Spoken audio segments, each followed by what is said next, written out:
Vo Svidníku sa natáčal príbeh v 7. nebi. My sme si tu odchytili aj ministra Roberta Kaliňáka, ktorému sme položili zo pár otázok. Dobrý, zdravím vás, pán minister Erik Želeva, ako to človek predstaví. Môžeme jednu takú otázočku? Hej? Zdravím vás. Pán minister, nedávno bolo v Dolnom Kubine napadli jedného Róma. My, Rómovia, sa chystali do protestov. My sme navrhli, že lepšie je taký urobiť priateľský protest, čo znamená, že sa zatancujú bieli s Rómovia s bielými tu na pešej zóne. Čo na to hovoríte? V Dolnom Kubine? Áno. V Dolnom Kubine? Áno, v Dolnom Kubine. Teraz minulý týždeň napadli holohlavý Róma, úplne ho tam dobili, dokonca sa to rieši, je to štádiu riešenia, takže... Ale ja sa vás pýtam, čo na to hovoríte, že sa bude vo Svidníku konať taký priateľský protest. To je výborný nápad a myslím si, že teraz trochu vážnejšie, každý takýto nápad je dobrý. To znamená, že ak ste to vymysleli tu vo Svidníku, tak je to super. Čo hovoríte, v blízkej budúcnosti bude sa riešiť aj problém, čo sa týka diskriminácie a segregácií Rómov? To si myslím, že sa snažíme riešiť pomerne dlho. Nie je to úplne jednoduchá práca, ale ja si myslím, že tento dom je vcelku vzorový v tom prípade, kde všetci nažívajú spoločne a myslím si, že vo veľkom priateľstve vzájomne si pomáhajú. Takže toto je celkom dobrý vzor za tú chvíľu, čo som sa tu naučil, čo sa tu snažíme trochu pomôcť. Ja viem, že vy ste to zo Svidníka. Vy ste priamo zo Svidníka? Áno, vy ste boli u mojej sestry práve. To je vaša sestra? Áno, to je moja sestra. Fantastickú minerálku. Pred chvíľočkou sme mali možnosť vidieť ministra Roberta Kaliňáka. Ten dokonca bol u vás v byte. Čo hovoríte na ňo? Aký to je človek? Je to veľmi príjemný človek a veľmi pekný, krásny. On sa pochválil teda, že ste ho pohostili. S čím ste ho pohostili? No, takými sušenkami. Aj s vodou. Sme chceli mu ponúknuť kávu, no ale mal prácu. A čo povedal pán minister, keď vám vstúpil do bytu? No, nechajme už to na neho. Prekvapený bol. Veľmi prekvapený. Minerálku mi dala aj dobrý koláčik, ďakujem pekne. No, čiže povedal som to správne, že tu v podstate to veľmi dobre funguje? Aj tam tá ďalšia bytovka dobre funguje, pán minister. A už sa aj obkladá. Ešte sa chcem spýtať, vy ste tu dneska prišli zrealizovať projekt v podstate v 7. nebi. Čo hovoríte na tú rodinku? Myslím si, že si zažili veľa ťažkého. Musím povedať pravdu, že jednak v prípade toho chlapca vyrastať a bez rodičov je naozaj veľmi ťažké, každý to vieme posúdiť. A samozrejme tí starí rodičia majú veľmi ťažkú úlohu, aby vychovali mladého chlapca. Sami sú už vo veku, nie je to jednoduché. Takže z môjho pohľadu, ak aspoň trošku môžeme pomôcť, tak sme naozaj veľmi radi. Ďakujem veľmi pekne. Ako sa máte? Môže byť. Vy ste Svidničan? Ja som Svidničan, áno. V Kubine? A kde v Kubine je Róm?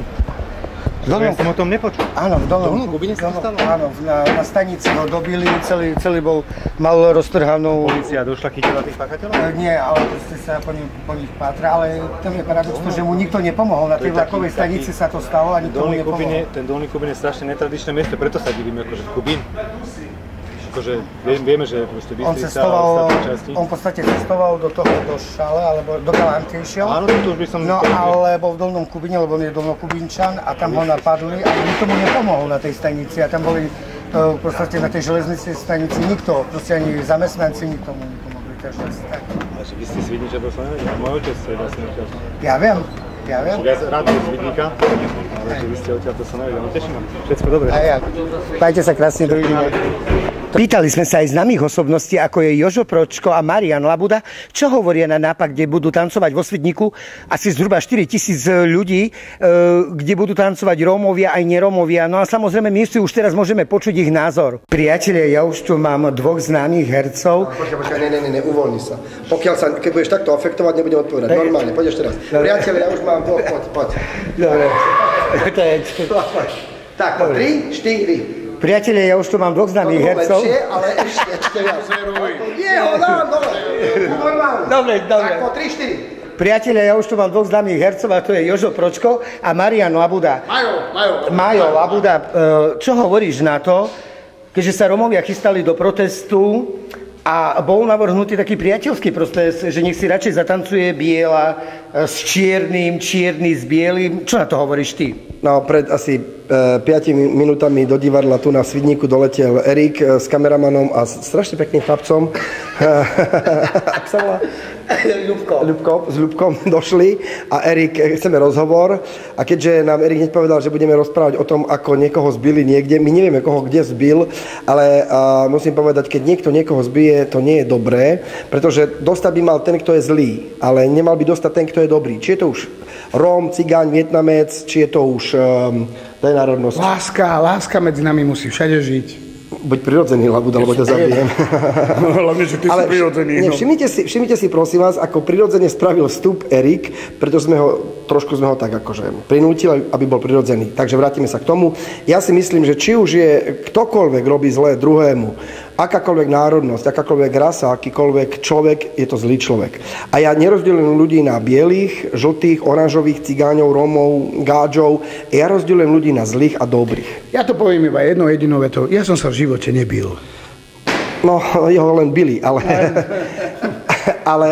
ja dokončím, takže prosím vás pekne naozaj, všetci tolerujte sa naozaj a tolerujme sa jeden druhého, lebo tolerancia je o tom, že dám žiť aj druhému. Ži a nechaj žiť. Že čo hovoríš na nápad, aby si zatancovali bieli s čiernym, teda Romovia s neromami? Výborný nápad. Ja som vyrastal na dedine, kde tancovali vždy Romovia s neromami, takže to je výborný nápad. To je niečo úchvatné, ale musím povedať, že v Haliči všetci Dombiovci majú biele manželky, všetky Horvátovci majú biele manželky, takže ja s tým nemám problém. Tak si zatancujme, no tak nie je problém. Keď chce niekto tancovať s oranžovým, tak nech tancuje s oranžovým, ale je to výborný nápad. Ale Erik, ty mi dáš také otázky, kokso, že vôbec nič neviem a pripravuješ ma, ale to je výborné, lebo Erik bol vždy takýto. Čo hovoríš na ten nápad? Je to výborný nápad. Stačí to jedno veto povedať. Je to výborný nápad. Perfektný nápad. Zo Svidníka pre Press TV Erik Hilar Lakatošovie.